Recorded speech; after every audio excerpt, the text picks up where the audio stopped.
现在是9点03分，各位投资人，大家晚上好。各位贝特曼的投资人以及非贝特曼但希望走进贝特曼的朋友们，首先先祝大家中秋节快乐。那么在中秋节前夜呢，今天的话，我们请到了贝特曼的大律师，也是这个贝特曼法律集团的合伙人，尤金律师。然后呢，就我们现在当下一个非常热点的一个话题，也就是10月份呢。劳法1比5的排期中，其中表 B 大幅跃进了一年，从2016年的1月1号一举跃到了2017年的1月1号。那这意味着什么呢？那我们的劳法投资人尤其在2016年的投资人也是非常众多的。那这对于您来讲的话，要怎么去把握呢？有什么需要去注意的吗？还是说在国内等 NVC 呢？还是去美国走485呢？那都将在今天我们的直播呢，一会儿会请尤金律师为大家做一个非常完善完整的一个探讨。最后的话，我们也会留出来提问的时间，所以如果一会儿您有问题的话，不妨等到最后的时候，然后呢，也有机会与我们贝特曼的大律师尤金律师进行这个直面的一个沟通。OK，Eugene，Okay, let's get hello. started. Yes, hello everybody. Thank you for being here today. We are discussing the new visa bulletin that just came out last week, which had substantial progression for EB5 from China. Yeah, right. 大家好，我是尤金律师。我们今天晚上直播呢，为大家去进行分享的是有关于上周的一个非常大的热点事件，也就是咱们的排期公告在10月份的时候，表币出现了大幅跃进的情况。So the reason this happened now is because October is the beginning of the fiscal year, which is when the new annual visas get released, and so in October, usually you have substantial changes in the visa bulletin. Yeah. However, nobody really expected or predicted that we would have such a major change as what happened, where chart B for EP5 progressed by almost 1 year, Yeah. by 1 year basically. And so a lot of people have been kind of pleasantly surprised by that, and now they want to know what to do. So that's what we're here to talk 嗯。about. OK，那么大家都知道啊，10月份呢是一个财政年的第一个月，而往往在财政年的第一个月呢，往往都会有一些重大的惊喜或者重大的变化。那这次呢，表币的一个大幅跃进，也是大家普遍来讲都没有想到的，所以可以说给我们老法的投资人还有很多人呢一个大大的惊喜。那么表币呢，从这个2016年1月1号，然后跃进了一年的时间到2017年的1月1号。所以对于这个大的跃进的情况，那我们下一步的话要怎么去做呢？有什么需要去注意的？OK。So first, we need to re-examine and remind people what Chart A and Chart B on the Visa Bulletin do. Perfect. OK，首先呢，先由我来为大家呢讲一下关于表 A、表 B 这个表格是个什么表，有很多投资人对此可能也有很多疑问。Please. So Chart A is called the Final Action Date chart, and that chart is published to inform people what priority date is available to enable people to actually get a green card approved or get a interview at the consulate approved. If your priority date is not up to chart A, then you're not eligible yet for an interview or for a green card. Yeah, right. OK，首先呢，关于表 A 呢，表 A 的中文名称呢叫做最终裁定日，它的意思呢是指的当您的优先日 （priority date），当您的优先日是已经到了，或者是在表 A 所呈现的日期之前的时候，意味着您有可能能够获得绿卡了，您就即将获得绿卡了。那如果在国内走广领馆的话呢，就意味着可能很快就要进行面试了。那如果在美国去走485的话呢，就有可能485就会获批了。那么如果您的优先日表 A 没有到的一个情况下，是不能够这个拿到绿卡的。Yeah, please go ahead. And chart B is what's called dates for filing. Chart B is usually somewhat ahead of chart A. And if your priority date is available under chart B, what it does is it allows you to file your applications or your paperwork with the government just to kind of allow you to file it early. It doesn't mean you're going to get an interview. You're still not going to get a green card. but it just allows you to file your stuff so that help you save time later when Chart A arrives. 嗯。那表 B 呢，它的名称呢叫做申请递交日。表 B 呢一般都会在表 A 到之前会先到那表 B 实际上它整体的意思呢是指的您可以更早的去进行递交申请的一些准备工作，比如说去做一些文件的递交、文件的准备然后呢去主要是做这个步骤。那它呢其实就是意味着就说您可以早一点去进行递交。但是表 B 到呢是不能够进行面试的，表 B 到也并不意味着去拿绿卡，它只是说您早点去做这些准备，早点做递交，所以您可以节省更多的时间。当您表 A 到了以后，能够更快速的去完成后面的步骤，然后去拿绿卡。Yeah, please. So now, when the new visa bulletin came out for EB5 from China, we are now up. Chart A is now up to October 1st of 2015, and Chart B is now up to January 1st of 2017. Yeah, right. 最新的排期公告呢，10月份的排期公告，那么表 A 呢将到2015年的10月1号，表 B 将到2017年的1月1号。So, as you can see, the Chart B is 1 year ahead of Chart A. So, even though all those people from 2016 cannot get a green card or cannot get an interview right now, they are allowed to file their stuff right now, to start filing. Well, if they choose to file it early, that's what they can do. OK，那么我们现在看到呢，表 B 相对于表 A 来讲，就是它可以是跃进了有一年多的时间，在它就先到了，在它之前，因为表 A 是2015年，表 B 是2017年，就是表 B 的话呢，就是他们间隔了一年多的一个时间。但是呢，这也就意味着2016年在2017年1月1号之前的投资人，或者说是2016年的投资人。2015年10月1日之后到2016年的投资人呢，您现在呢是可以进行相关递交的，但是呢，您并不意味着您现在就可以去进行面试或者拿绿卡了。So what happened here was that the Chart B moved by an entire year from 2016, from January 2016 to January 2017. And this is a bit of a repeat of what happened almost 4 years ago in early 2020. All right, OK。那其实呢，我们现在看到表 B 这次一年的一个大幅跃进，从2016年1月1号到2017年1月1号，其实并不是一个新鲜的事情，因为在4年前，当时在2020年的时候已经发生过一次了。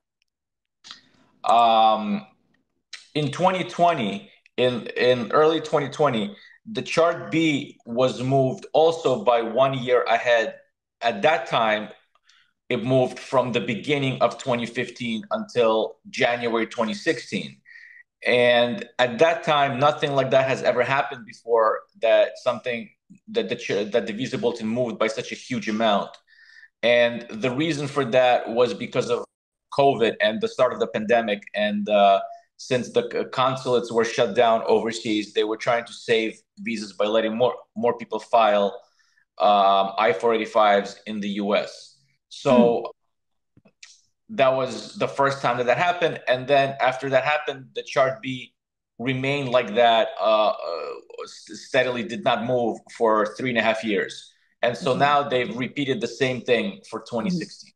OK，那律师刚才讲呢，这个刚才提到了，这不是第一次发生了。早在2020年的时候，当时呢已经发生过一次。当时在2020年早期，当时呢是表 B 从2015年的年初一直跨越到了2016年1月1号。那在这件事情之前呢是没有发生过的。但是当时是因为出现一个情况，是在2020年，当时处在疫情期间，所以呢，很多的领馆，比如说像中国的广领馆，都属于关闭的状态，所以当时为了能够尽量避免签证浪费，所以呢，就给予更多已经在美国希望通过递交485来转换身份拿绿卡的投资人的一些机会。所以呢，当时呢，就是因为有这样的一个缘故，希望更多的人在美国可以成功递交485，所以当时呢，表 B 出现了大幅的跃进的一个情况，并且当时表 B 跃进到2016年1月1号这个时间呢，这个时时段一直持续了3.5年。Now, we're gonna make some predictions right now. Okay. But before we do, we want people to understand that these are just guesses. They are guesses based on experience and based on statistics, but obviously these are just speculation and subject to change. So don't take these predictions with any shred of certainty. OK，首先现在呢，律师将要为咱们去做一些相关的预测。在此之前呢，还是律师要跟大家去声明一下，现在所有的预测只是基于他的经验以及一些客观的数据的一些统计，但是并不能够完全去 for sure 的肯定的说，后面移民局一定或者是排期一定会发生什么，所以呢，还有可能在这个过程之中产生变化。所以大家的话呢，就是做一个了解，So, one prediction is that we can say that most likely the new chart B that just came out for China, which is EB5 until January of 2017, we expect that this will remain stable and unchanged for the next 3 to 4 years. Wow, that's quite a long time. OK， Yeah. 首先第一个呢，律师这边预测恐怕呢表 B 维持在表 B 维持在现在的2017年1月1号这个时间点，可能会一直延续维持个3到4年左右的时间。In the meantime, we expect that chart A will continue to move at its usual pace, which means right now it will have in the beginning of towards the end of this year, the next couple of months, it will progress slowly every month, slowly but surely. And we expect that probably sometime in early 2024, the chart A can finish up until the end of 2015. That's already good news. Yes, that's a general expectation that that the government expects and that data shows is possible. It might be, a little bit off, but that's the general expectation based on what activity comes out by applicants. OK，right，第二个预测呢是律师讲呢，刚才提到了表 B 这个时间段可能会维持3到4年，但表 A 来讲呢，会按照它应有的既有的一个速度，然后呢会稳步向前进。所以后期的话，后几个月呢，可能对表 A 都会慢慢的往前继续的前进，速度不会太快，但会慢慢的持续往前进。律师这边的预测呢，会在2024年初的时候，很有可能整体的来讲，2015年的排期就可以走完了。Eventually, sometime next year, I assume it will be sometime next spring or so, but sometime next year when chart A comes to 2016, people are going to see quite a big leap in the chart A 2016. I believe it will probably once 2016 starts, it's going to jump fairly quickly from January 2016 up until maybe March or April 2016. It's going to be a little bit of a leap, more than usual. OK， 那律师认为呢，很有可能在2024年明年春天的时候，当刚才提到的，如果2015年的这排期走完以后呢，那么很快就会进入到2016年的这个排期。那2016年的第一季度，从1月份到3月或者4月这个期间的话呢，因为申请的递交量并没有很多，所以可能会出现一个比较快速的一个跃进啊，可能会这个时间段会跃进的很快。And the reason for that is because in early 2016, in the basically winter of 2016, there was very little EB5 filed. It was very few people compared to all other times. So that's why there's very little demand for visas from early 2016. So that's why we expect that early 2016 we'll see a quick jump. But then after that, 2016 was, of course, a very big year overall, not counting the winter time. So even though it's going to jump quickly in the beginning, eventually when it comes to summer and fall of 2016, it will slow down by a lot. Okay.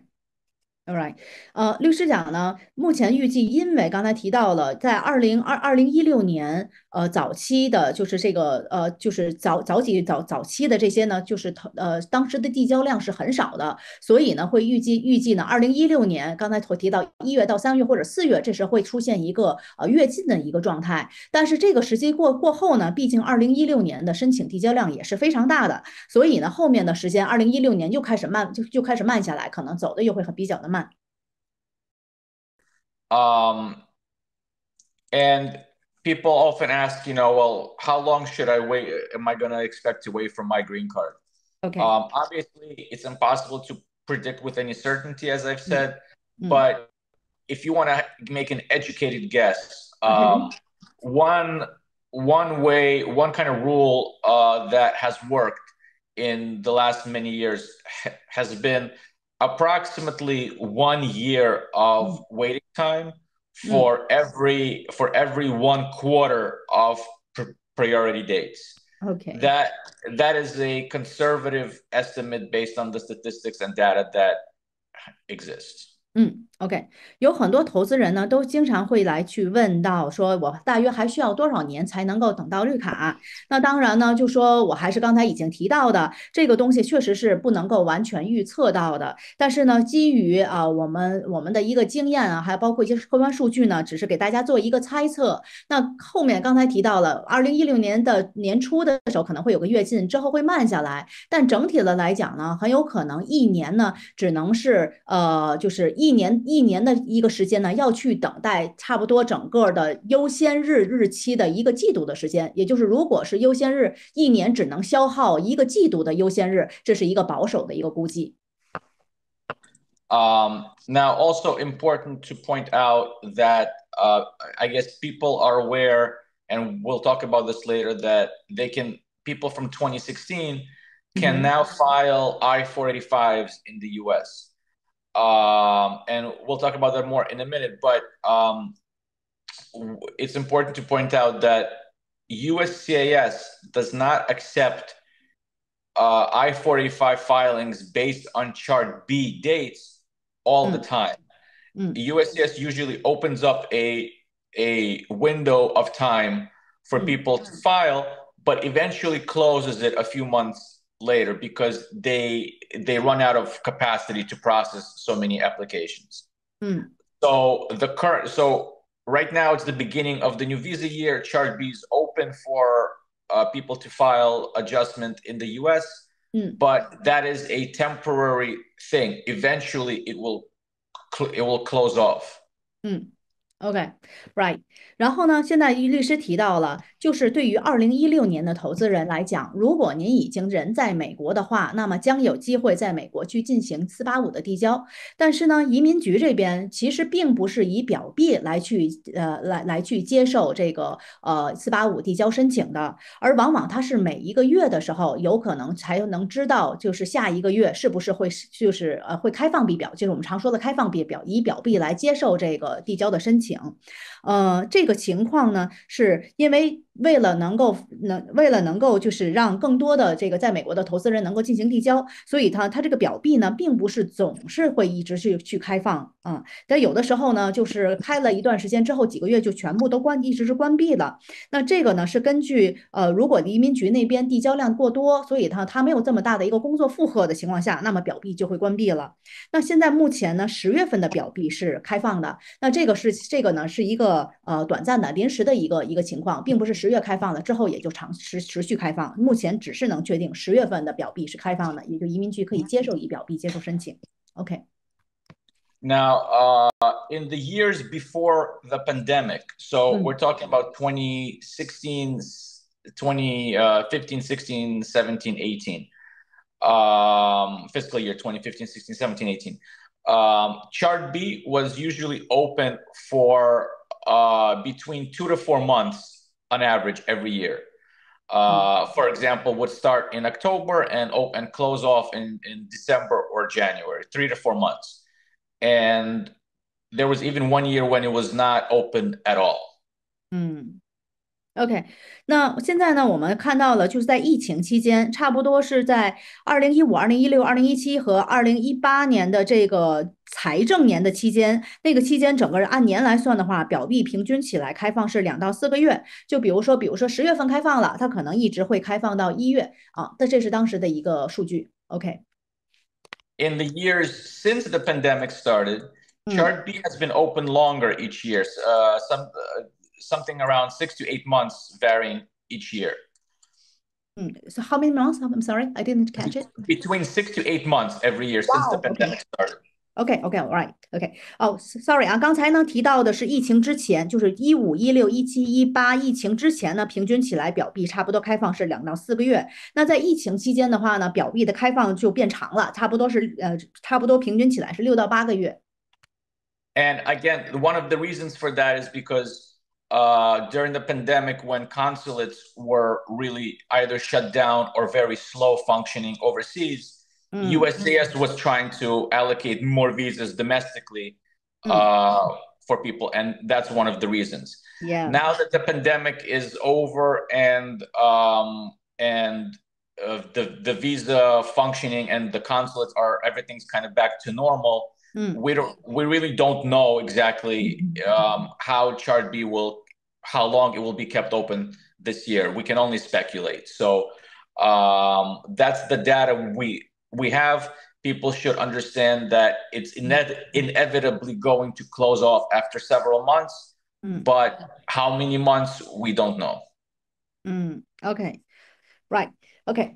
刚才律师讲到呢，就是在疫情期间呢，当时表币开放的时间长，这个可能是源于当时在美国境外的所有的领馆，整体来讲呢，不是效率低就是关门，所以当时为了能够去不浪费签证，所以移民局这边把更多的签证呢分配给到了美国的本土，所以当时这个使得当时表币开放的时间呢持续的时间比较长。那现在疫情已经结束了，那一切呢都回归到了正常，所以现在呢很难猜测。不能知道就是表币是不是后面还能够持续的开好几个月，或者是在哪个月份去关，所以呢现在所说的完全都是一个猜测，所以也希望投资人能够明白，现在的一些猜测呢，就是咱们没有办法完全预计说表币到底几月会关，它到底能开几个月。Yeah, please go ahead. But one thing I can tell people that if somebody is intending to come to the United States and file adjustment, but if they don't make it in time, chances are very likely that Chart B will reopen again next October. And so if you don't make it this year, you could plan to make it at that time. Really? So you mean even won't be not so many chances for the next the months in the early next year? Well, no, I mean that again, we don't know how long Chart B will remain open. So it's hard to say. People who are not currently in the US already, and they're just planning to come, it takes time. People can't just get up and go. So it takes time for them to plan this. And, some people are planning earlier, some people are planning later. But nobody can predict exactly if they'll make it in time or not. So for those people if they don't make it in time, or maybe it's too difficult for them to leave right now from China, they're working, whatever, or they're in school, they can then be pretty safely assured that Chart B will reopen again next October, as it usually does at the beginning of every fiscal year. And plan to do it at that time. Yeah, I understand. Yeah, there are more chances. Okay, right. 律师刚才讲到呢，如果您现在呢是人没有在美国，因为只有现在人呢现在就在美国的情况下，那么在下个月呢您可以递交485，然后进行身份转换。但是如果您希望递交485，而人没有在美国的话，那意味着您可能要从境外入境到美国递交485。那很有可能呢，就是如果时间上包括您的计划包括刚才律师没有提到，一会儿可能会提到的入境的90天的问题啊。所以呢，有可能假如这次的话没有赶上，那么很难预测后面几个月还会不会开。那么比较就是安全的讲呢，只能说是更多的一种可能性去期待明年的10月份的时间，因为往往每年的10月份作为财政年的第一个月，它开放的几率是最大的。So before we talk about I-485s, which is what most people are concerned with, it's important to also mention NVC briefly and how that interacts with Chart B. Yeah, OK。那现在我们在讲到一会儿485一些内容细节的时候，现在呢有必要先给大家去讲一下就这个表 B 啊对 NVC 的一些影响。So by now, most people with 2016 priority dates should have already received an NVC invoice over the last week or so. OK。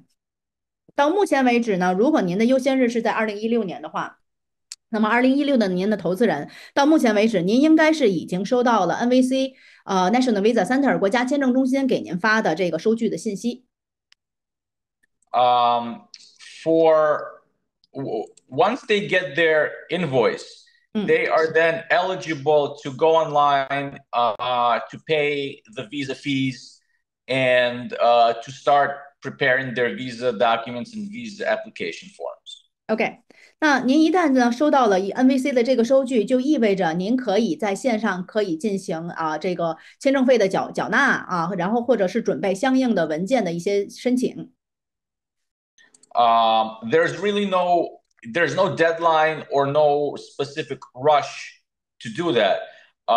It's not like USA has Chart B where people get any specific benefit or there's a deadline.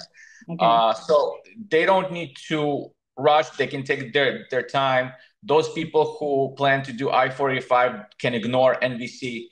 But for those people who intend to do consulate visa processing in the future, even though there's no rush, it does help to not wait too long to do the docs, because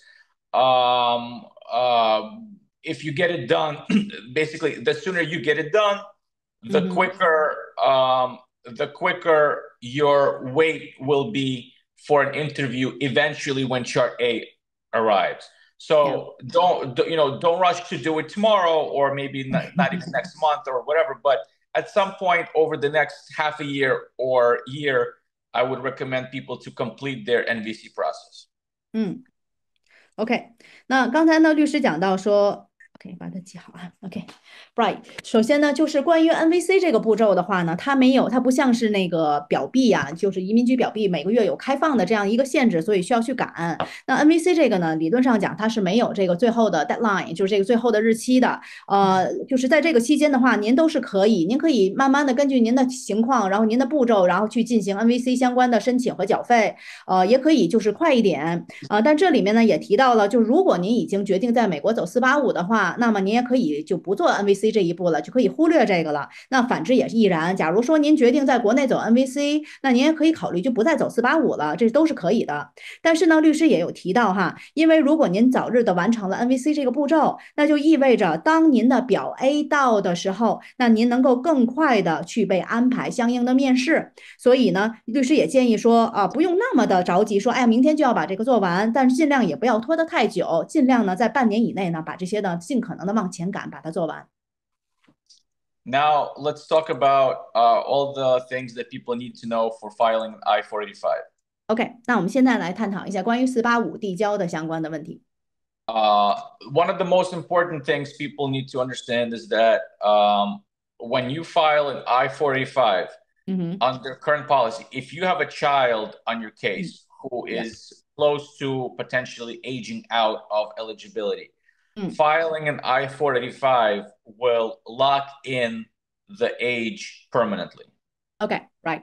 首先呢，关于在美国递交走表 B 递交485呢，律师呢提到了这个，尤其是对于即将超龄的孩子来讲，那您一旦成功的递交了485，那么孩子就可以被锁龄了。So people from 2016 who file an I-485 now will have that I-485 pending for several years. because again, it cannot be approved until their Chart A date arrives. Right. So they may be pending for 2, 3, maybe even 4 years. Okay. But so as long as they file an I-485, then the child's age will be locked permanently, and the child will be preserved from aging out. OK。那2016年的投资人，如果您一旦成功的递交了485的话，那您的身份呢就会变成485的审理期。但是您这个审理期间啊，可能需要等很长的时间，甚至是几年的时间，因为必须要等到表 A 到，才可能就是485才能有可能获批。所以这个等待的期间有可能是2到4年之久啊。那但是呢，您一旦成功的递交了485，您的孩子呢这边的话呢就这个直接锁零了。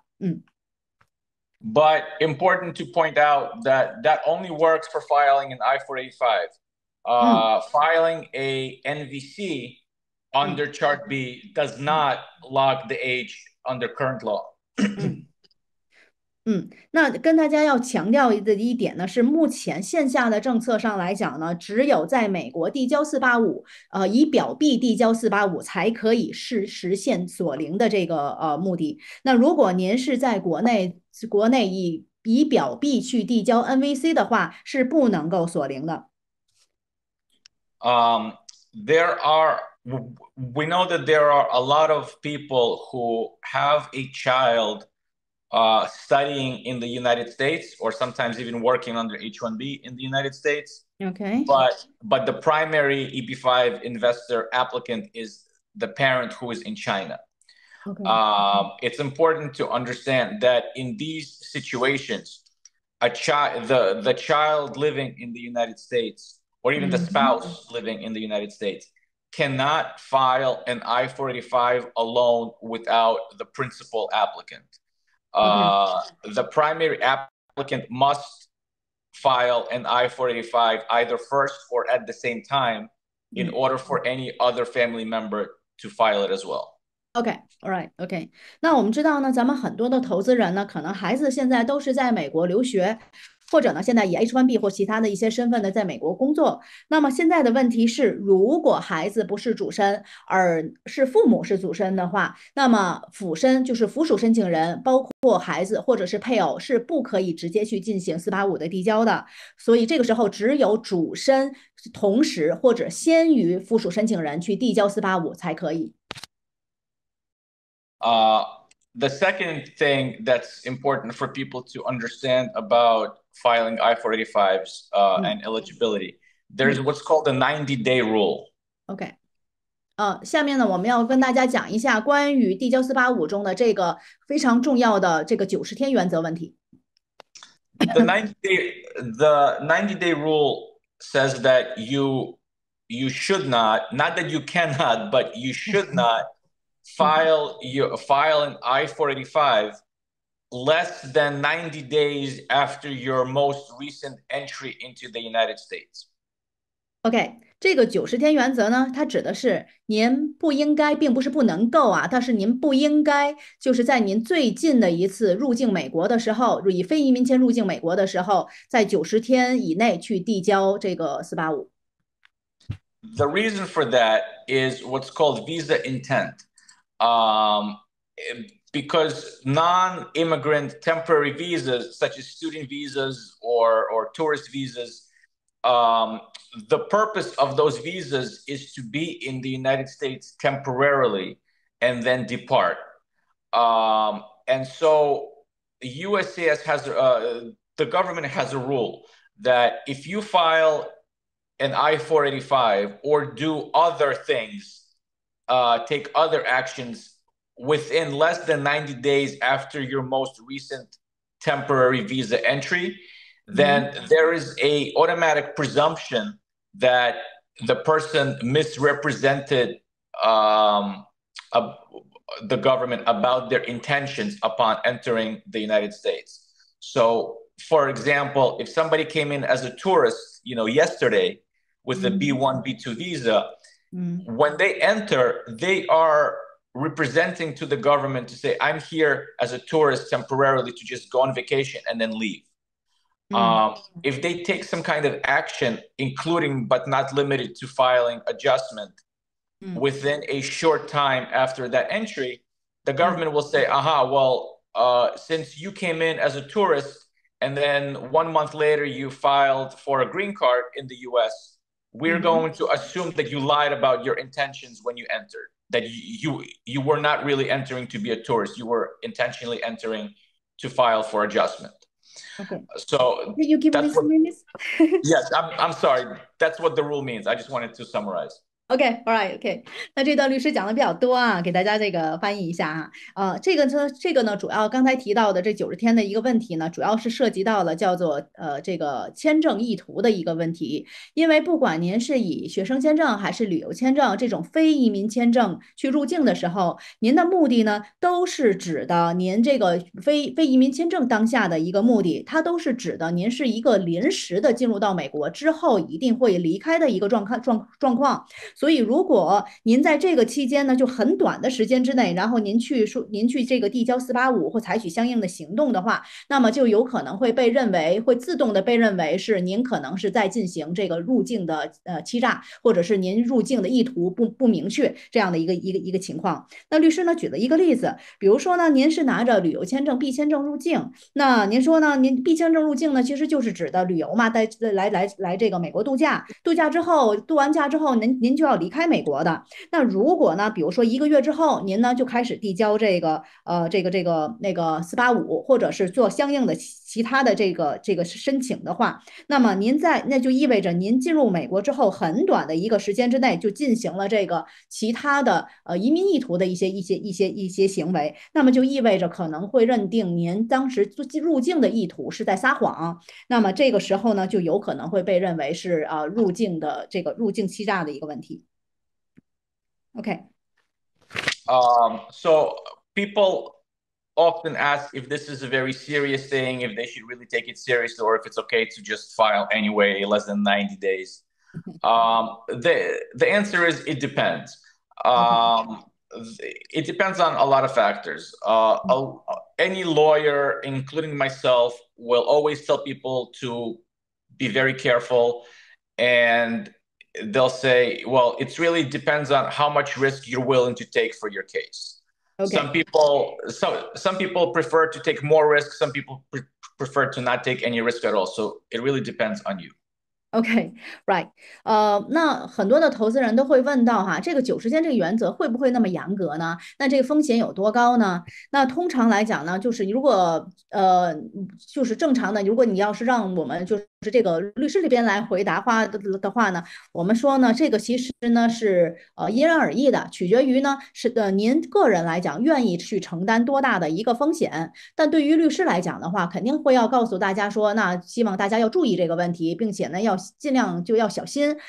因为确实，如果这个取决于到底多大的风险，您愿意个人去进行承担。OK。The level of risk depends on a lot of factors, including, what kind of visa we're talking about. Someone came in on a B visa is much more riskier than someone who came in as a student on an F visa, for example. More risky?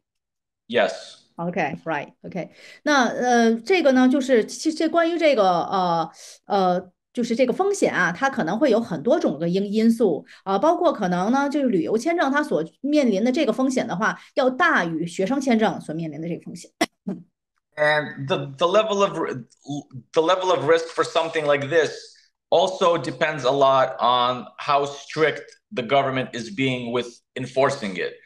And for that purpose, you have to keep in mind that, like I said before, these new I-485s will remain pending for several years. Yeah. And during this time, you might have a new administration come in after next year's election, for example, or you might have new laws being passed, or new policies, etc. And even though the risk may be considered kind of small today, it might change and become more strict a year or two later. So you don't know how the case will be adjudicated when it's adjudicated. So my general suggestion to people is, don't sacrifice your long-term green card safety to get some short-term convenience. That's what I like to tell people. OK，right，那这一点呢，律师也提到哈，有很多投资人就也是问他的这个政府对于这样的一个这个规则啊，是不是会真的就会非常严格的去执行？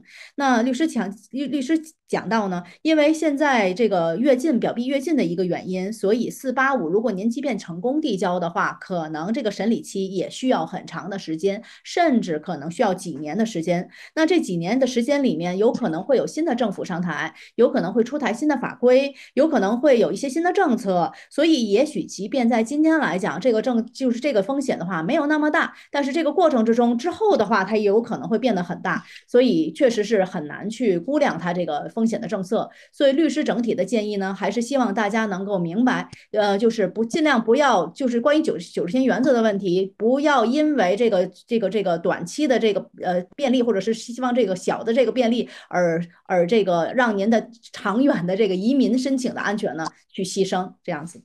嗯 So there's one exception to the rule. 嗯 People who are on H-1B 嗯 or L-1 visas, ，OK including spouses and dependents of H-1B and L-1, like L-2, H-4. So OK H visas and L visas are not subject to the rule. The OK，reason the reason is because those visas are considered what's called dual intent. Their 嗯 intent can be either temporary or permanent by law. 嗯嗯 So if you came in the US with the H visa or an L visa, you do not need to wait 90 days. You can file your 45 whenever. OK，那这有两个特殊的情况哈，就是如果您是持有 H1B 或者是 L 签证的话，包括您的配偶，including the spouse and the children，right？For Yeah, H1B and L1。OK，right。OK。spouse and children means H4 visa, or for L1 it means L2 visa. OK，got it。OK，包括您的配偶，如果是 H1B 的话，配偶是 H4；如果是L 签证的话，您的配偶和孩子是指的 L2，就是 L2签证。那么包括您的配偶和子女，如果您是持有 H 签证或者 L 签证的话，那这种签证的话呢，它本来它的就是要做双重意图，也就是说，它可以就是临时的在美国这个短待，也可以说理解成他希望在美国长期居留。所以在这种情况下，如果持这两个签证的话，您是不需要等待90天的，可以入境之后直接递交485。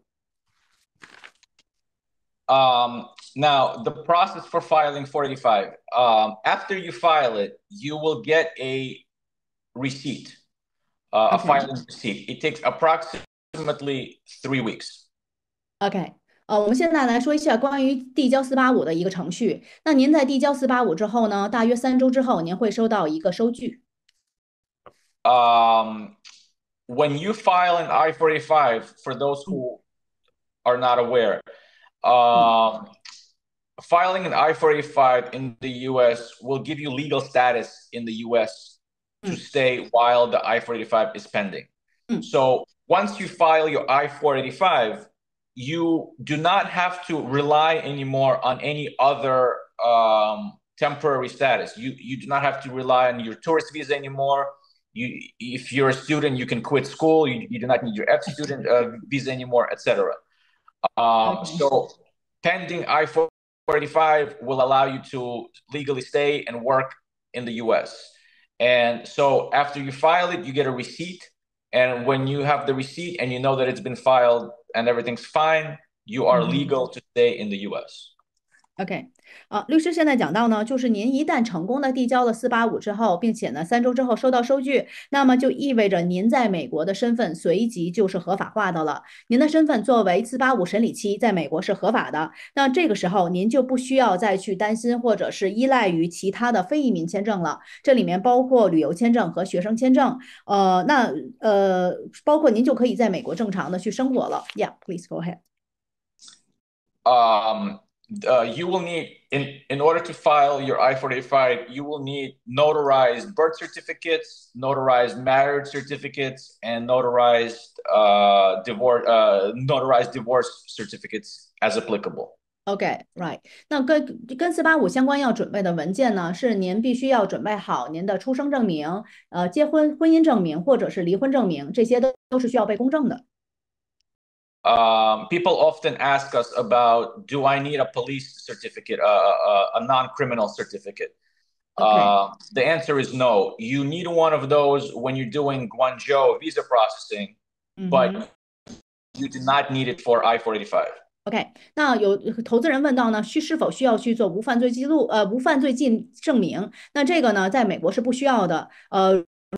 如果您就是在中国走广领馆的话，是需要去提供无犯罪记录的证明的，在美国不需要的。People also ask if they need to get a medical exam because they know that an I-485 or a Guangzhou green card application always requires a medical exam. The answer is yes, you need one, but don't do it now. Wait until later. The reason is because those medical exams expire after 2 years. Okay. But most of these new I-485s will take probably 3 to 4 years to approve. So those medicals will expire in the meantime. So don't waste your time, don't waste your money doing those medical exams now. Do them later. The government will send you eventually a letter saying it's time to do your medical, and you could do it at that time. OK， 那关于这个体检报告的问题呢，也是投资人经常会问到的。这个体检要做吗？是要做的，但是呢，它不管您在美国走485还是在国内走广领馆的话，都是要做体检的。但是呢，律师的建议是，用不着太着急去做啊，也不需要在这个方面去提前的去浪费时间或者浪费金钱在之后，因为大部分的485的时间，可能您的审理期需要花到3到4年，而这个体检报告它一般情况只有2年的有效期。所以现在做的话，有可能就被失效了，所以不如等到就是临近的时候，或者是这个领馆给您发相应的这个通知的时候，再去做体检就可以了。A couple of weeks, maybe another 1 or 2 weeks after you get your filing receipt, you will get a notice for fingerprinting. 那您收到这个那485收据之后的话呢，然后之后的话，就又过几周之后的话，您会收到打指纹的通知。Approximately 4 months after filing I-485, you will get your EAD employment authorization card. And once you get that, you're allowed to work for whoever you want. OK， 那您在递交485的时候，同时会递交对于工卡 EAD 工作许可的申请。那目前的一个时间点呢，大约是4个月左右，那您就可以收到这个工作许可的这个获批了。那这个时候您拿到了485的工作许可，那您就可以自由的去找工作了。For those people who are students or recent graduates or will be recent graduates sometime soon, if you already filed an I-485, do not apply for an OPT employment card anymore. You just use your EAD card from the 485. OK， 对于已经毕业和即将毕业的学生来讲，如果您一旦成功的递交了485，您就不需要再去申请这个OPT 了 ，OPT 工卡了。And again, the reason for that is because OPT employment contradict green card. So don't do it after filing an I-485. It's contradict to green card? Yeah, because OPT is something temporary, whereas green card is permanent. Okay, right. Okay. So you don't need it anymore. You can just rely on the EAD card you get with the adjustment. Okay, right. 原因呢，是因为 OPT 工卡呢，其实它也是一个非移民的签证，非移民性质的签证，所以呢，它并不是移民类型的，所以呢，对于您已经这个如果485申请了485工作许可的话，就不需要再考虑 OPT 的这个工作许可了 ，OPT 了。Apply for OPT, I mean the whole procedure, not only for the EAD, OPT EAD, right? Because it's contradict to. They can apply. So they can apply for. They can inform their school that they're going to do OPT. They can get an OPT I-20 if they want to. They don't have to anymore because they have adjustment pending. But if they want to. But there's no reason to apply for an actual EAD card with the government Yeah, okay. anymore. So they can still do, but it's not Correct. necessary. Yes. OK, I got it. OK，这里面提到呢，就如果您个人特别想去申请的话呢，也不是说不可以去申请 OPT，因为它是基于您220的一个有效的一个情况下，可以跟学校去申请。但是如果您一旦递交了485的话，并且呢，您之后会有485的工卡，就没有必要再去做任何 OPT 相关的申请了。And then approximately 7 or 8 months after filing, you will also get your travel advance parole approved. And at that time, you are allowed to travel out of the US if you need to. OK，跟485同时递交的呢，还有 AP 回美纸。那现在的时间段呢，AP 回美纸大约需要7到8个月获批。那您一旦收到了 AP 回美纸，那您就可以出境美国了。It's important for people to understand that when you file after you file the I-485, you are not allowed to leave the United States to travel internationally until the AP gets approved. If you file an I-485 and then you travel out before it gets approved, your I-485 will be deemed automatically abandoned. So you must wait until the travel document gets approved. OK，那对于 AP 回美纸来讲是这样哈，您在收到 AP 回美纸获批件之前是不能够离开美国的。如果您在收到AP 回美纸之前，然后呢离境美国了，那就意味着您的485可能就白递了。And the only exception to that rule is also for people with an H or L visa. OK， they are allowed to travel before the AP gets approved, and they won't consider it abandoned. OK，right，如果您持有 H 签证或者 L 签证，刚才提到的 H1B 啊，或者是 L1、L2签证的话，那么您是可以在收到 AP 回美纸之前离境美国的，这个时候没有关系。So I think we have a few minutes left. We can take some questions from people. OK，right，律师呢在这呢就讲到这个部分，我们来看看大家有什么样的问题哈。如果您有相关问题的话，您可以把您的问题呢打在咱们的聊天区。哇，all of a sudden I found a lot of questions 问题很多的话呢，我们如果重复性的问题的话，我挑一些这个相关的问题的话来请教一下律师哈。我们稍等一下，我先看一下。OK，这有一个问题呢，问到说新政下的双递交也要等表 B 的窗口期吗？It's about the new EB5. Do they also have to wait Chart B to be opened for the new EB5 if they want to do concurrent filing? Technically, yes. Practically, no. Because so technically, yes. You can never file an I-485 if the visa bulletin is not open for it. But right now, all new EB5 is current and available. There's no waiting time, so it's always open and available. And it will remain that way for new EB5 people for the next foreseeable future, for at least another year or two. Another year or two? You think they won't be? Okay. Well, again, it depends on the category, whether you're rural or urban and all that. But generally speaking, everything that we discussed before about filing I-485s was more tailored towards people with an old case. Yeah, right. Okay.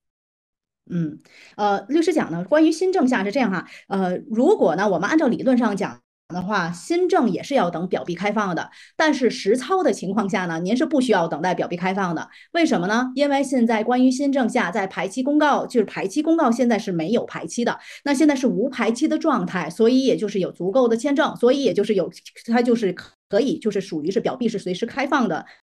那么这个无排期的一个状态呢，就是公告排期无排期的状态呢，可能会持续1年甚至2年，但这个不一定啊，这个要看实际后面的一个就是排期这个获批的速度啊，还有包括其他的一些问题，其他的一些情况。但是目前来讲啊，就是实操上现在是不需要等，就新政下是不需要等待这个表 B 开放的。所以我们现在之前讨论的所有的485相关的内容，主要都是指的老法1比5的情况下。So basically, for new EB5, yes, not a problem. You can file. OK， 如果对于新法1比5的话，您现在可以随时进行双递交。OK，咱们律所递交表 B 时间大约什么时候？这是咱们的一个投资人啊，It's from one of our clients. They would like to know when we gonna file 485 for chart under chart B for our clients. Well, if so, that partially depends on you. Some people, some people want to file it immediately. Some people will take a few weeks to get some documents, Yeah. and some people have to wait a while because they just recently entered. So it depends on your specific situation. But but if you are already ready and your documents are all ready, we will help you prepare it and file right away. Okay, right. Next month, right? Yeah. We It's already still have September now. It's we still already have September. we already have a bunch of people who have prepared or almost done preparing, and Okay. I will be sending those out tomorrow. Tomorrow. Wow. Okay, that's pretty quick. Well, because tomorrow's the 29th. Yeah. And so by the time they get it, it'll already be Monday or Tuesday, which will be the second or the third. Yeah, makes sense. Yeah，律师讲呢，因为这个问题应该是指的是咱们贝特曼的投资人哈。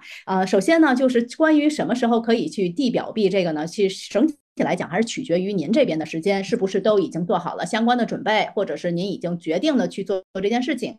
那么现在咱们已经有很多投资人呢，他的准备就第485的这相关准备已经都基本上差不太多了。律师预计呢，明天的话他就开始去记一批准备在美国第485的投资人了，因为在美国它还有一个这个就是寄送的时间，所以预计下周一的时候呢，左右的时候，比如说这些件呢正好到了，那么就赶上了10月份的最开始的时候就递进去了。我看看啊，这个问题刚才已经回答过，485同时递交131回美纸，拿回美纸就可以回国探亲，会不会对以后485产生不利影响？这个刚才律师这边已经谈，因为问题很多啊，如果特别重复的，就请您再听一下回放。这个律师已经谈过了，回美纸下来之后就可以了，是可以回美纸下来之后就可以离境美国回国探亲了。关于就是这个锁灵，有一些问题重复的，我就不给大家念了哈，因为太多了，我挑一些可能刚才没有提到的一些问题。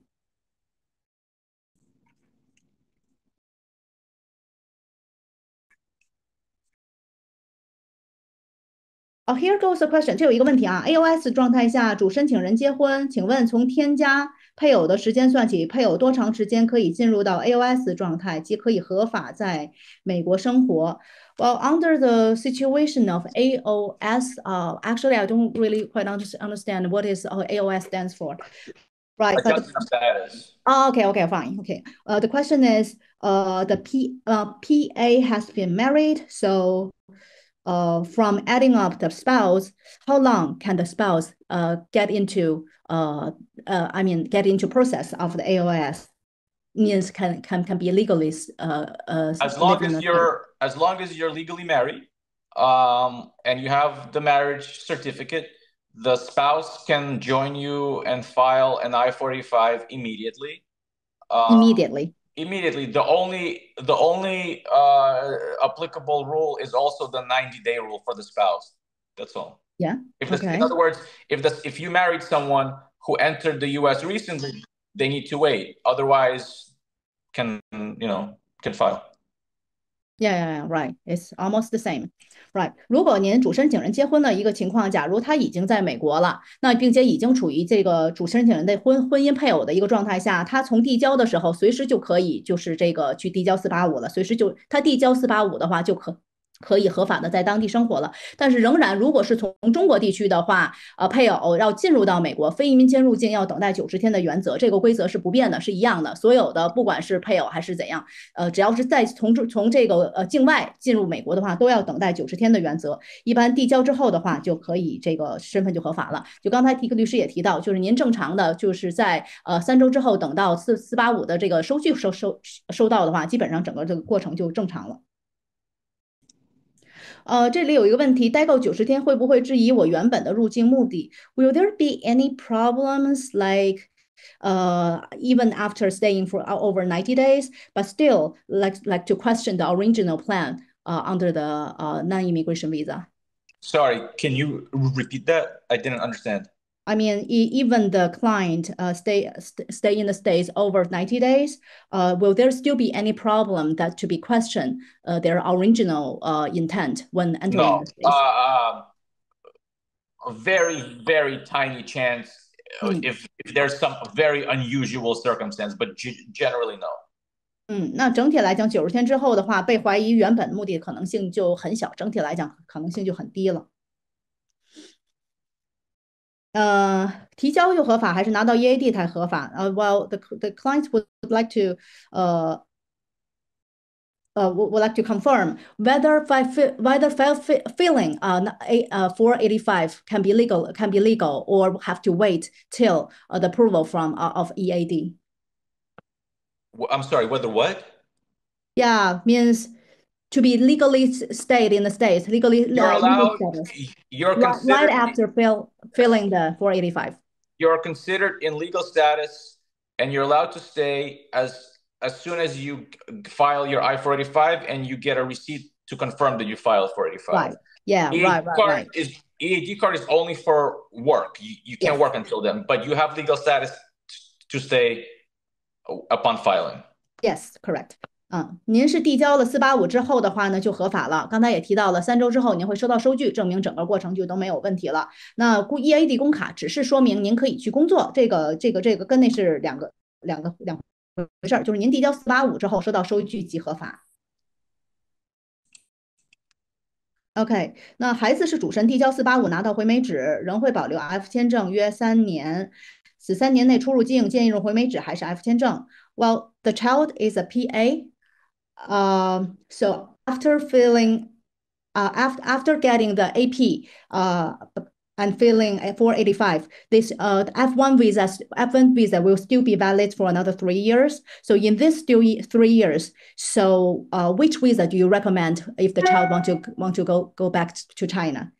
By AP or by F1 visa? After you file an I-485, you should never ever re-enter the U.S. using a B or an F visa.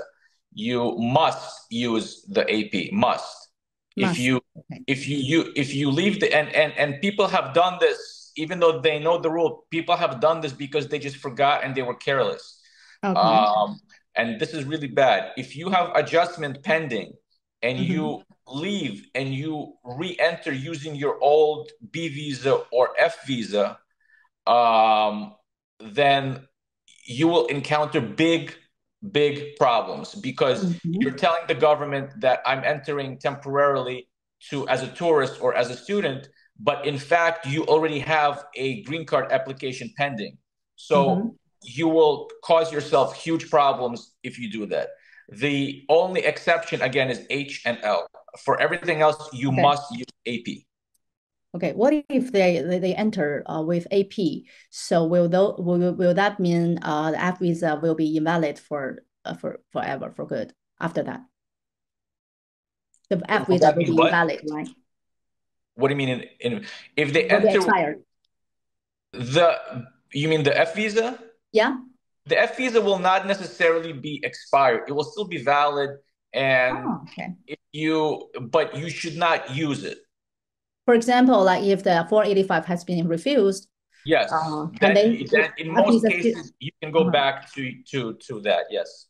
Oh, okay, that's fine. So if I-20 is valid, F visa is valid, so they still can enter by using F visa. Okay, I see. OK， 那现在是这样哈，如果律师呢非常明确的强调，如果您在美国已经递交了485，那么您一定记得在入境的时候不要用其他的非移民签证再入境了，包括旅游签证和学生签证，因为您一旦用了旅游签证或者学生签证等这个非移民签证入境的话，那么就会意味着给自己找了一个很大的麻烦，因为您现在已经是申请了485审理期的一个身份了，所以这个时候就是您的身份已经是在申请绿卡的等待期，所以您必须入境的时候要用 AP 回美纸。以前有出现过，有的那个申请人可能忘了，然后又用了之前老的这个旅游签证或者学生签证入境，这时候会给自己找很大的麻烦，可能485就作废了。另外呢，刚才我也问了一下，假如呢您这个 F 签证一直没有过期的一个情况下，那您就是485，假设哈485，万一出现了被拒的情况，只要您那个时候的 I-20和 F 签证一直有效，那么它仍然还是可以有效的，那之后还可以再用。刚才这个国内 MVC 说锁零，这已经回答过了哈，国内是不可以锁零的，一直要等到交完签证费和 DS260，也要等表 A 到才可以。看看啊。这有一个问题哈，485和 NVC 同时进行，彼此会影响吗？或比如 NVC 先通知面签了，485会不会就不再审批了，只能回到广领馆面签啊？这个问题的话是一直没有提到哈，我们可以请律师来为大家解答一下。So, what if a client do both NVC and 485? Will there be any contradictions? No, that's fine. It might be a waste of money, but it's fine. 首先回答这两个都是可以去做的哈，这个除了多花钱以外，其他是没有互相影响的。What if the client has received the interview notice from MVC? Does it mean 485 will stop? Will No, stop processing? you just have to tell the consulate then that you're not going to attend. That's all. OK，如果出现，比如说您在美国等485期间，然后面试通知也到了的话，您只需要告领馆说我现在先不去面试就好了，485这边也不会，也是继续去进行审批的。OK， OK，485分批后的工签有效期吗？哦，here's a new question。这个how long for the how long does the EAD for the expiration time? How long it Um, can take for yeah. so in the past, in most cases, it's been either 1 year or 2 years. It's Mhm. fluctuated between 1 or 2 years back and forth. Recently, it's been 2 years. In this past week, there Mhm. has been some news that the government may extend it up to 5 years Mhm. for people who are long-term processing for adjustment. Wow. That hasn't officially happened yet, but that's what's been said. It's not officially announced. Correct. It Oh, was I announced see. as an intention, but not an actual implementation. Okay, but yeah, but it's a good signal. It's a Yeah. sign. Good sign. Yeah, right. But是这样。keep in OK，mind, some, and this is important too. Uh, people, you might get an EAD card, let's say for 5 years. OK，If something goes wrong, let's say if you abandon your I-485 by leaving the U.S. 嗯 early, 嗯 or if your I-485 gets denied for some reason, if you had some problem, 嗯 after that denial or abandonment, you cannot continue using the EAD card even though it's for 5 years. I got Your it. OK，it will be deemed terminated immediately.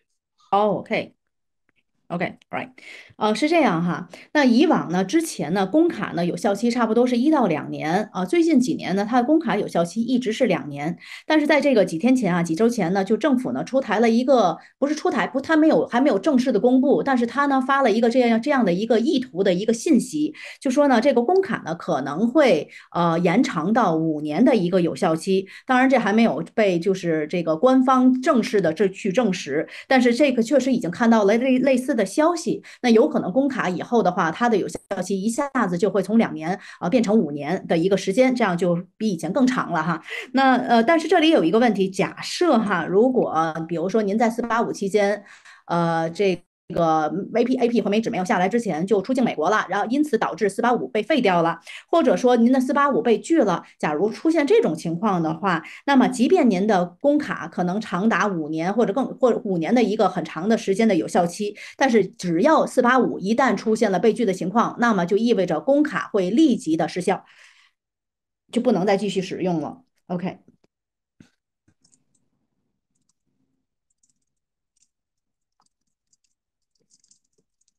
如果没有成功递交485，辅申 F 签证也失效了，学生必须重新回国，重新申请 F 签证吗？So if they failed to if they failed to fill 485, and the original F visa has also been expired, does the student have to go back to China to renew the F visa? Once again, after you file your I-485, you do not need and you shall never use any other temporary. Yeah, I mean to file. Sorry? Failed to file 485. If they are not succeed to file to fill 485. You mean if they file it but it gets denied? Yeah. It varies. Your old visa might be still valid if it's. I think it's not only about the deny, but also like, for example, they're trying to keep waiting for 90 days, but the chart B doesn't open by the time, so they are not succeeded to fill 485. Okay, and is the F visa expired, you said? No, I mean 485. If they fail to fill 485. Well, I'm sorry. Okay, I got it. I think the problem is about the question itself. 如果485没有成功递交的话okay. The thing is like this, okay? If the client if the client hasn't been succeed to fill 485, meantime, F visa has been expired. Does the applicant have to go back to China to reapply for the F visa? If they do not file an I-485, then if they intend to travel out and come back, then yes, they will need to apply for a new visa if it's already expired. That goes without saying. Of course, yeah. 如果没有成功递交485 F 签证也失效的话，那肯定是要回国重新去申请 F 签证的。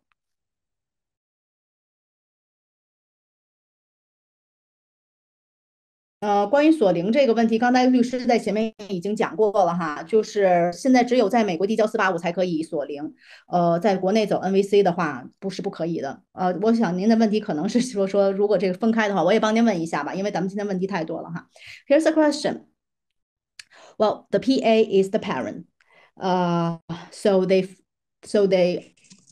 okay, let me see. Okay, they complete the process of NVC in China, and can the child file 485 in the States? No, well, a child in the US may file an I-485 after the parents in China already get their immigrant visa and enter the US as immigrants. Then yes. Okay, right, correct. Right， 是这样哈，就是如果孩子跟父母分别两地的话，那您父母呢在国内走完 NVC， 孩子是不能够在美国递交485的，只有等到您在中国走完 NVC， 并且通过面试拿到移民签证，并且入境美国之后，也就是您拿到绿卡以后，孩子才有可能在美国递交485。所以。也是一样的，就是不能够递交嘛。如果在美国能递交485是可以锁零的。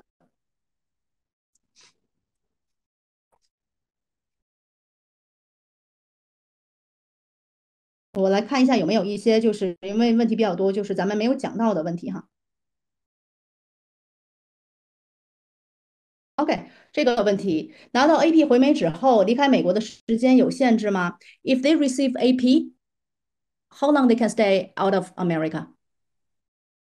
For whatever time that the AP is valid for, and it's hard to predict it exactly because they vary.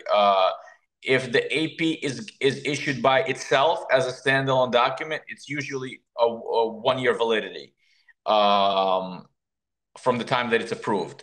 If it's issued as a combo card, then it may be a lot more, maybe also 5 years or maybe 2 years. It really varies, and these things always fluctuate. Yeah, keep changing. Yeah. Right. 它是这样啊，就是关于您拿到 AP 回美纸之后呢，您离开美国的时长取决于 AP 回美纸上给到您的时间点。现在呢，如果您只是收到 AP 回美纸的话，那么它会在 AP 回美纸获批后呢，它会是1年的有效期，在这个时间的话会显示在您的 AP 回美纸之上，您在这个日子之前是需要回到美国的。但是如果是之前的 combo card，那时候呢 combo card 通常是2年，这个实现了，比如说工卡变成5年的情况下，也有可能，以后的话，要是再变成 combo card 的话，您的这个回美纸可能能有5年的有效期，所以这个确实不知道啊，不一定。现在呢，就是它这个是随着时期的不同，这AP 回美纸的有效期，它现在也是不一样的。OK，看看这个问题哈。OK，这个问题很好，也是刚才没有提到的。如果526没有获批，在美国走485可以吗？If a 526 hasn't been approved, can they go for 85? I'm sorry, if what?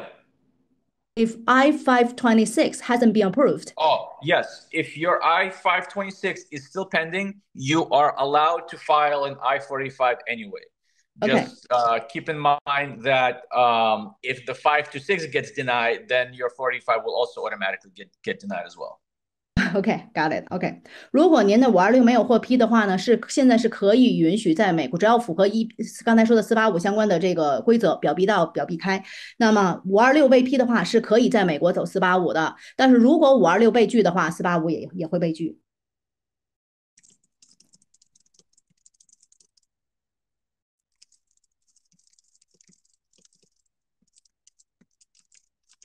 我看看这是什么问题哈，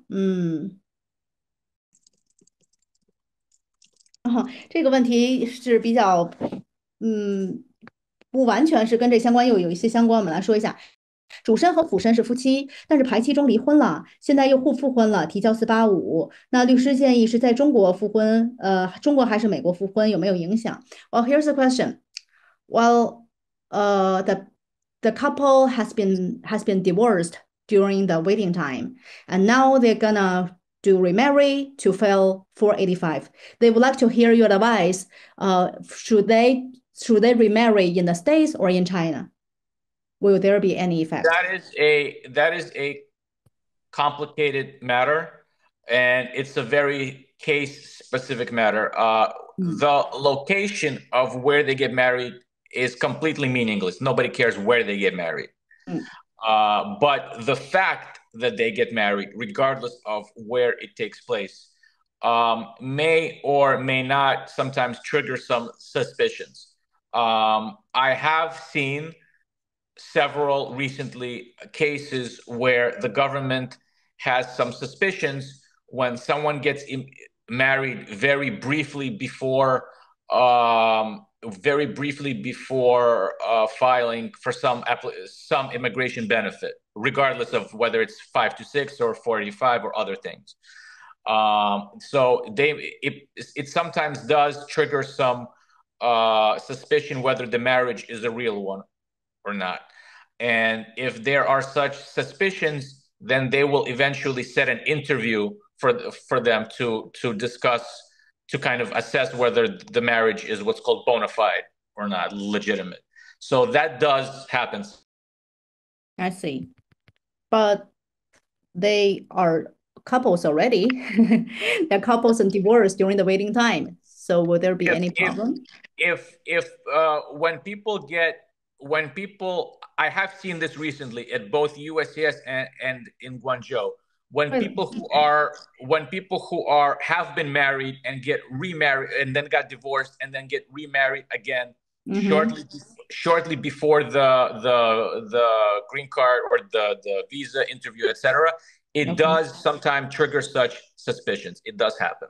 Okay, right. OK，是这样哈。首先这个问题比较复杂，那具体问题要具体分析。但是律师也提到了一个点，第一个呢，就是在什么地方结婚是无所谓的，它并不是地点的问题，它主要是您婚姻事实的问题，是否会引起怀疑。因为现在呢已经有过这个，这律师这边已经经历过有这么一些发生的情况，就是当这个在即将拿绿卡或者将面试的时候，然后呢，这个快速的去结婚，可能呢，这个移民局呢会觉得有点奇怪，所以如果他出现了疑问，对这个婚姻状态表示怀疑的话，那么可能会安排面试，并且通过面试呢来进一步的确实就是是否这个结婚是一个合法的情况和行为，刚才我也有提到，就是说，像本来已经就是之前就是夫妻，那现在又离婚，在那时会不会也会引起这种怀疑吗？那律师讲到呢，就是现在他就是有这个亲身的经历过，就有这种情况，在拿绿卡和这个面试之前，然后突然间的那个这个离婚、结婚再复婚这种情况，所以引起了这个移民局这边的一个猜测。OK，嗯，OK，这个问题也是一个新的问题哈。母亲是主申，孩子是辅申，递交485后，主申放弃移民，辅申会不会有受影响？Here's the case. While the PA is the mother, if after filing 485, but the kid is in the States, but if after filing 485, the PA wants to give up immigration, will this make any effect to the kid? After filing, but before approval? She didn't tell. Let's make it simple. If you file an I-485, if the primary person files an I-485 and later abandons that I-485, all dependents, the spouse and the children, will automatically be deemed abandoned as well because they're all dependent on the primary. That's what the word dependent means. Okay. Okay. If they do it after the green card is already approved, Mm-hmm. the conditional green card, Mm. but before getting the permanent green card, that Mm-hmm. is at that time that is currently a gray area of law because Okay. there are contradictory regulations on that matter. Uh-huh. And so it's kind of a gray area since it doesn't happen a lot and there are some contradictory regulations. But during the adjustment pending, absolutely, if the primary withdraws or abandons, the dependents will automatically get denied as well. I see. Okay, so what if after getting permanent green card? That's fine. Then Okay, everybody's individual at that point. I see. Normally, conditional green card is fine too, but it depends, huh? Well, conditional, like I said, it's the gray area of law I because know, there I are know. Mm, contradictory regulations. But I know, I know. after you get the permanent one, then everybody's by themselves. It doesn't matter. Okay, all right, I see. 是这样哈，这种情况哈，如果主申您只是递交了四八五的情况下，四八五还没有获批的情况下，您就放弃了移民意图的话，那么您的附属申请人他同样的就会被认为放弃绿卡、放弃移民，并且最终会被拒。因为这就是为什么附属申请人叫做dependents 的缘故，因为他是要有依靠于主申的这个申请才能够进行移民。所以在您拿到绿卡之前，如果您放弃了，那您的附属申请人也是拿不到绿卡的。那关于这个拿到绿卡之后，如果是拿到有条件绿卡的话呢，这个情况现在呢是有一些争议的，还有些争议的，因为这属于一个灰色的区间。但是如果您等到这个拿到了永久10年永久绿卡的时候，那么就完全的是独立的个体，这就互相之间都没有什么关系了。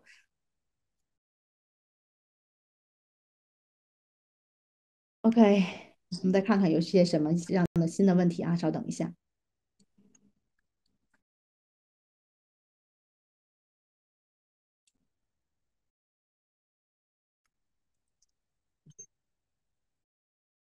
缴纳 NVC 费用以后又来美国第485算锁零吗？只要在美国第485成功了，现在就是锁零的。表 A、表 B 都是，因为它表 B 可以锁，表 A 表 A 是肯定能锁的，之前就是表 A。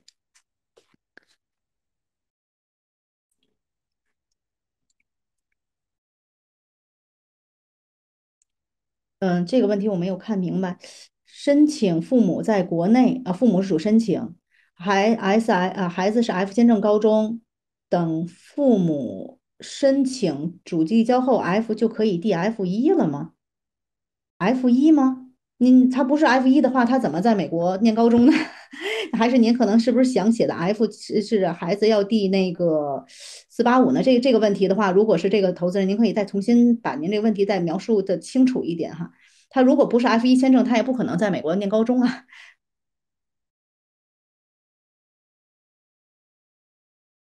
OK，这个几年485递交之后的话，身份随即核发，这个刚才律师已经讲到了，可以听一下回放。哦，这个问题是一个新的。485的审批顺序是按照526的优先日顺序吗？还是按照提交的一个顺序？So here's a client would like to know the order of approval of 485. Is it being approved by the order of the priority date of or by the filing date? Both. Both. It's a combination because even if somebody filed their I-485 first before someone else, but their priority date came later, then they cannot get approved first. So it's a combination. 对于这个问题就是它都会结合的，因为呢，您就是即便先递交了，但是呢，如果您的优先日在后面的话，那可能就是sorry, I don't get it. So by if I think somebody it depends files, on the exact date. let me give you the example. Somebody files, two people will file I-485 this month in October, okay? One person has a priority date of April 2016, and he files first. I'm sorry, he files second, okay? But before him, another person files first with a priority date of September 2016, right? So even though the September person filed first, they cannot get approved legally until later because the priority date will arrive. Yeah. It depends on different situation. If they, for example, if their priority date is pretty close and both of their If it's the same, arrived, yeah. If it's the same, then it will get approved approximately at the same time. It's not always based on first file, first approved, but close to it. Because it goes to different officers. One officer might be a little faster than another officer, and so on.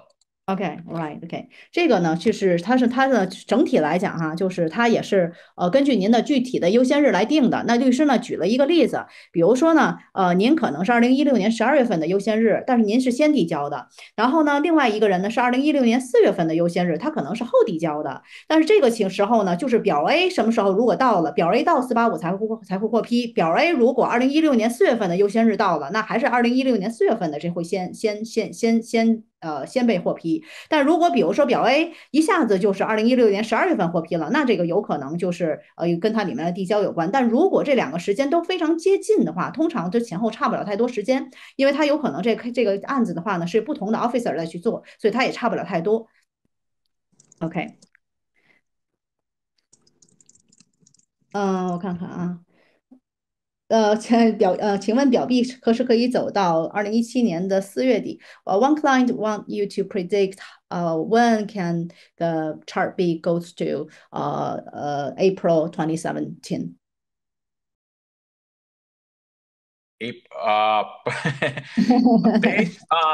Based on existing data and based on existing trends and statistics. In other words, if nothing changes.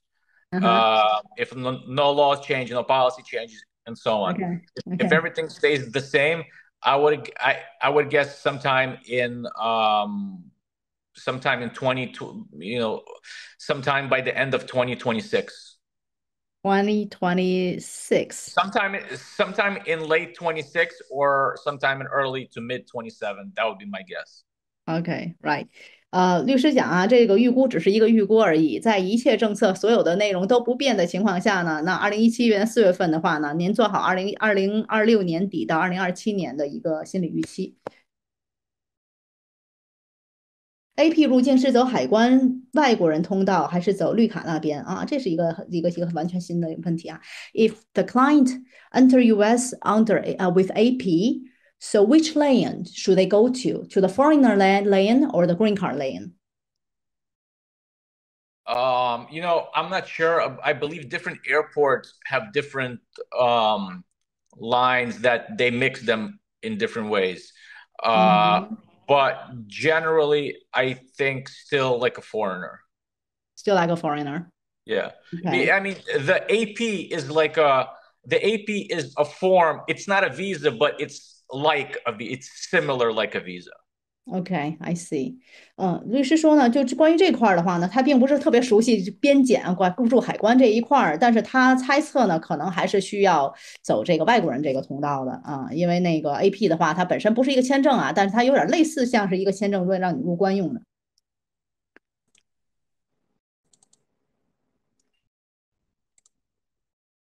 在美国第485的话，只能在美国递交哈。关于这锁零的，已经律师在前面已经反复说过了哈。NVC 在国内再交 NVC DS260都是不能锁零的，要等到表 A 到之后，在国内才可以。目前的政策是这样的，您可以再听一下前面的这个回放，因为它问题太多了，问题越来越多。我们看一下有没有新的这个内容。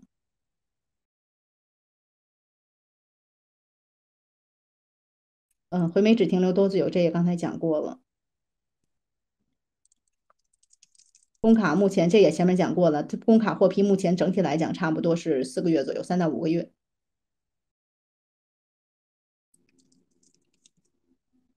I think we need to wrap up. Yeah, yeah, yeah, I know. Wow, it's been a long time. There's quite a lot of questions. Let's do another 10 minutes or so. OK，那我再快速的挑一些那个大家没有问过的问题啊，因为律师说呢，咱们还有10分钟的时间，问题确实是非常多。那您也可以扫描我们屏幕下的二维码哈，联系我们的客服老师。如果有一些相关的问题的话呢，我们也是这个非常欢迎的，愿意为您进行解答。我挑一些就是看看有没有完全没有的这个问题。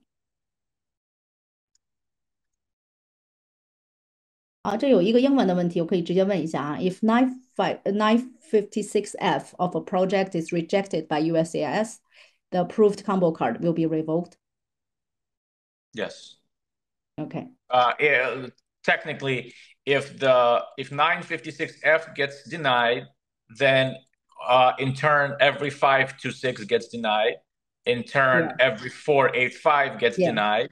Yeah. And the EAD Right. will not be revoked per se, but it will be deemed invalid.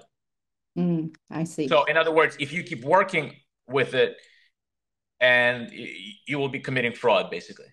I see. OK，这个问题呢也稍微解释一下，也许有投资人也会有问到哈。如果一个项目的956F 被移民局拒掉了的话，那么您的这个不管是工卡也好，还是 combo card 也好，会因为526被拒而造成485被拒，而造成这些所有的这个相应的工作许可，就是最后的话也是属于无效的。所以这是这个理论上讲呢，就是这个时候您再继续工作的话，就已经属于违法的了。Oh, if the kid is 17 years old, is it a good idea to try 485 to lock the age? I don't know if it's a good idea or a bad idea. That's a personal idea, Okay. but if you wish to do it, then you certainly can. Yeah. Yeah. 如果您想孩子锁零的话，只要在美国成功递交了485是可以锁零的。Keep in mind, if the kid is 17 years old, he is legally considered younger than that because you also have to you have to deduct the time that the 526 was pending.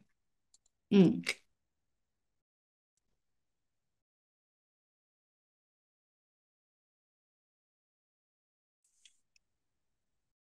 这是这个问题的话呢，我们试一下问，因为律师他是移民律师啊，对于跟学费相关的可能我不确定，但我们可以问一下，485递交以后读大学可以按本地生一起的待遇吗？After filling 485, can the students apply university like locals? Will they treat It depends. equally? It really, really depends on this. It varies state by state, and oftentimes varies depending on the type of school it is. So you Yeah. gotta discuss directly with the admissions and international office in the specific school. Yeah, that's right.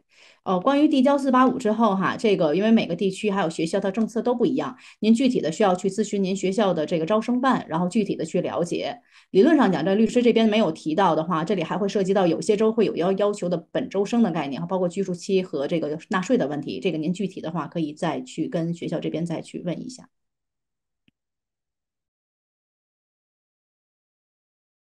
在等待预约的移民签，这是什么意思？这个什么叫做等待预约的移民面签期间到底是哪个日期？是完成 NVC 了还是什么？这个问题的话，麻烦您再详细一下。不知道您的问题是等待面签是指的已经完成 NVC 了呢，还是在排期之中？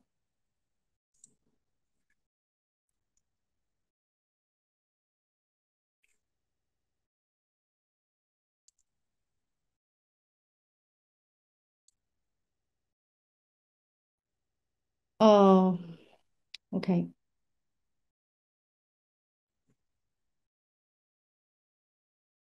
OK，工卡获批呢，大约3到5个月，是指的从递交开始算呢，还是录指纹开始算？So, the time, how long for AEAD can be approved? Like you said, on average, 4 months around. So will they count it Approximately starting? 4 months. Yeah, is it counted from the fingerprint or filling time? Filing. Filing time, filing 就是指的递交时间哈。Again, it might be 5 months. It might start to go down to 3 months, but on average, it's still around 5.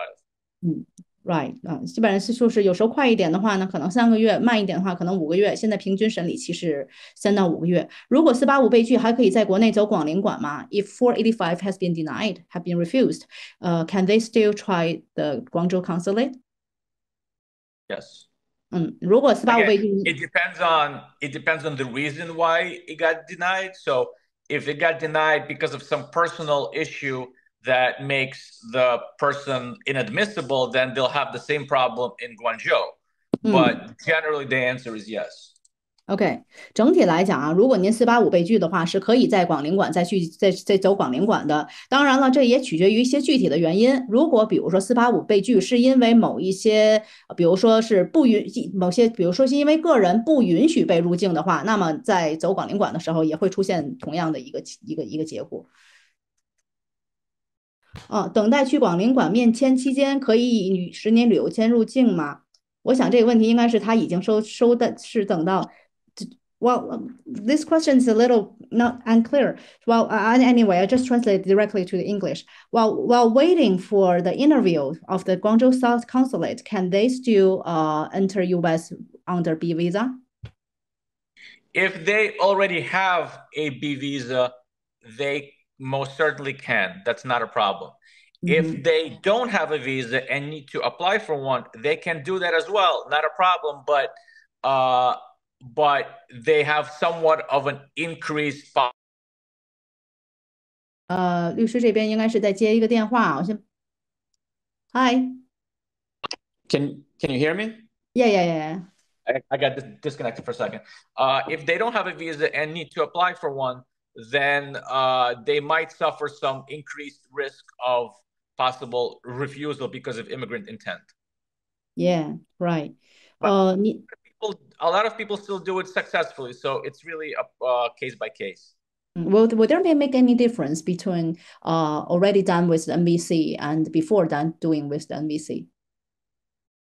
Yes, because after you file your NVC application, you are officially Yeah. when you file an application for like a tourist visa or a student visa, there's a question that says, "Have you ever filed?" There are several related questions, but one of them Yeah, is, it's a little complicated, right? Have you ever filed a visa, an immigrant visa application? And so, if they have not done NVC, the answer will be no. If they have done NVC, the answer will be yes. So yes, it might be different. OK，right，首先哈是这样的，就是您如果就是如果等广领馆面签期间，您如果已经有这个10年的旅游签证的话呢，您是可以拿这个去入境的。但是如果您没有10年的旅游签证的话，那问题是，如果您已经完成了 NVC 这个步骤的话呢，就意味着您可能会旅游签证被拒的概率会比较大，因为这时候已经就是官方的来讲，就已经是您已经就是这个有这个移民的倾向了，那这跟非移民签本身是有冲突的。理论上讲呢，NVC 如果这都一旦做完，已经等到面签这个时间的话呢，如果这时候再去申请的话是不行的，不是不行的啊，就是被拒的可能性会比较大。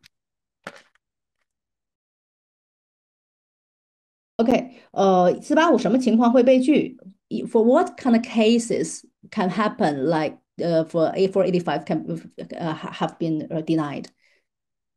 It's very rare, But in other words, it's very rare to get denied because most people who file, we check their eligibility, or they should check their eligibility. But it will get denied. I mean, one reason is a procedural reason, which is rare. That, if something was filed wrong or missing some documents or not signed, whatever, stuff like that. But from a substantive reason, it can get denied if you are, by law, have some kind of inadmissibility, which renders you not eligible for a green card. Perhaps you have some criminal issue. Perhaps you are or have recently been a member of the party in China. Perhaps you have some contagious medical disease. Or perhaps you've had some immigration violations in the past, like you overstay your visa for a long time or violating, stuff like that. I see. Okay. Right. 首先哈，这个补485被拒的原因呢是多种多样的，但一般情况来讲呢，大部分的485呢就被拒的概率并不高，因为在这之前的话呢，一般都是就是这个都是在526这个步骤的时候呢，就已经是来去测定它的一个合格性的了。当然就是说也有可能在过程之中可能会因为比如说一些文件这个弄错了呀，或者是填错了呀、丢失了呀这种问题可能会出现被拒，但都不太多。如果是更多的呢，可能是有一些情况呢是被不允许入境的。那这里面包含的范围就比较广啊，比如说可能是有一些犯罪的一些这个记录是不能被接受的，或者是参加某些相关的组织，或者是有什么重大的传染病，或者是这个之前有过在美国非法滞留的一些记录等等这一系列吧。那如果是出现就是这个不允许入境的这情况，它有可能会出现被拒的情况，是这样的。Well, how about well 我看看还有几个。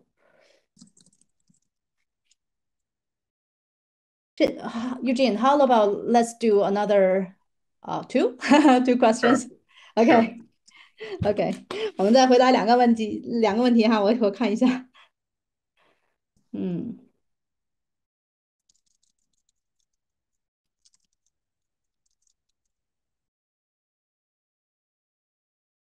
俯身已获绿卡，俯身因故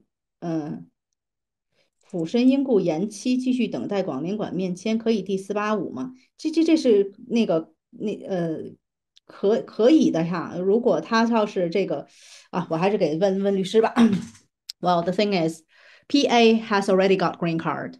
The dependent, for some kind of personal reasons, has changed their interview time with Guangzhou consulate. So if in this case, can the dependent file 485? Sure. 可以的哈，这个跟那个是没有关系的，但是还是要遵循，如果从国内的话，飞过去要等90天。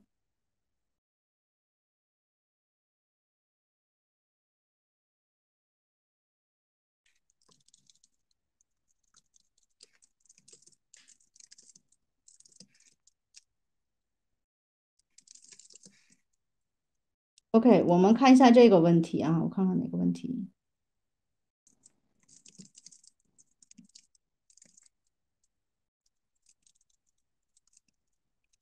其实后面的几个问题基本上都是我们刚才已经都讲过了的。这个问题我们说一下，这个问题是我们之前没有过的。485能否获批与投资款是否处在风险之中有关吗？So, is there any correlations between the investment amount, the principles, and the improvement of 485? I'm sorry, can you explain that? Means like, is there any relations between whether the 485 can be approved and whether the principal has been in the risk, has been keeping in the risk? You mean the investment at risk? Yeah. Investment being at risk has nothing to do with an I-485. That has only to do with 526 and 829.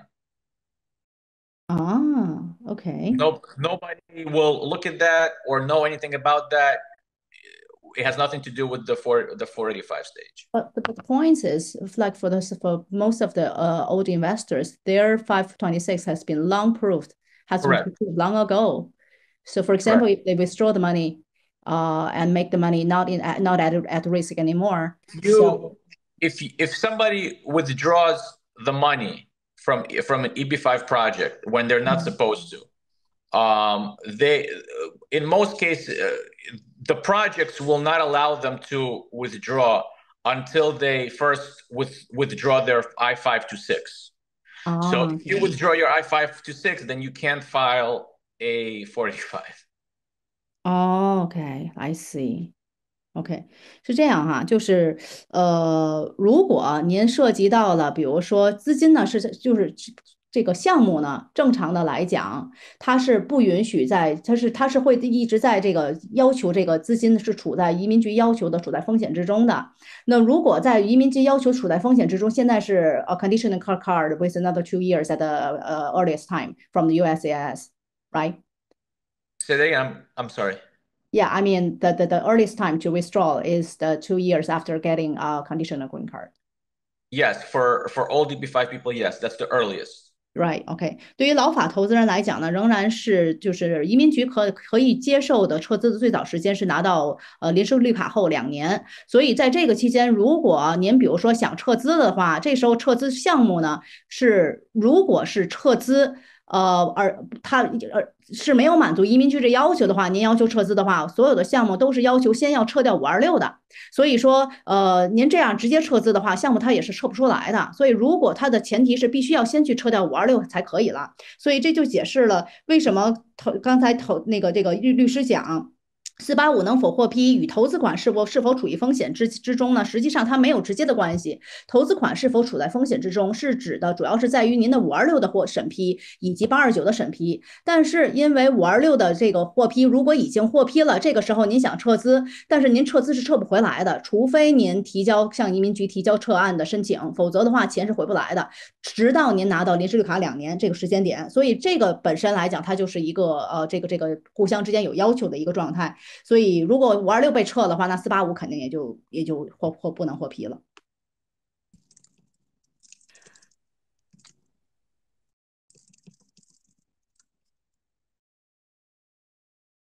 我们再回答最后一个问题吧，哈，最后一个问题 ，last question， 最后一个看到一个哈，526递交后显示需要补充材料，这是属于审批的什么阶段？但还收到需要补充什么材料？这种经常发生吗？Okay, the client has received REF after filing 526. So, if in this situation, can you predict what stage that this client stay? And is it happened often? Like the cases to receive the REF when filing 526? Yes, that happens all the time. That's entirely normal. It means that now it might be that's normal. In some cases, that means the client will be able to provide, the investor will be able to provide whatever was deficient or lacking and get the case approved. Or if it's some serious problem with the case, then it will ultimately be denied. So it's a 50-50 chance. It depends on the actual specifics of the case. Mm-hmm. So it's quite common if they just can make up the document. Absolutely. Yeah, that won't happen. Okay, that will. Okay, right. 就是律师说呢，就是移民局要求补件这件事情是一个经常发生的事情，它很平常，所以您也不要太担心了。通常来讲呢，就是移民局这种有50-50的可能性。如果是这种重大的、过大的这种呢，它可能会直接拒掉。但一般情况来讲呢，如果他就是觉得有一些需要您这边进行补件的话呢，然后就会进行要求补件。您补件的话，把所有的补件该要求的内容都递交了，一般就没有什么太大的问题了。Okay. Anyway, it's another around 2 hours. 好了，各位投资人 Yeah. 啊，那今天呢，大家的问题也非常的多哈，还是一样的。如果您有相关的疑问的话呢，欢迎呢，也可以扫描我们的二维码。那么我们之后的话，在10月份的话呢，也会继续请到我们优金大律师来到我们的直播间，为大家去进行答疑解惑。有些不管是我们贝特曼的投资人，还是包括希望走进贝特曼的各位投资人，都非常欢迎大家来到直播间，能够有机会与律师面对面，然后去为您的这个 case、您的问题去进行答疑解惑。那今天呢，因为时间的关系，那呢，律师这边的话呢，也一会儿呢还有其他的工作要做，所以我们今天的直播呢即将结束。非常感谢大家的参与，然后呢，也再次祝大家中秋节快乐。Eugene，we're gonna，哦，正好说他接电话了。Hi Eugene。Hi Eugene。Can you You hear me? there? Yeah, yeah, yeah. Yeah, I just lost my signal for a second. It's fine. I thought you must be very busy. Yeah, we're gonna close things today. Okay, well, Yeah. I'm happy to be here and thank you everybody for listening today.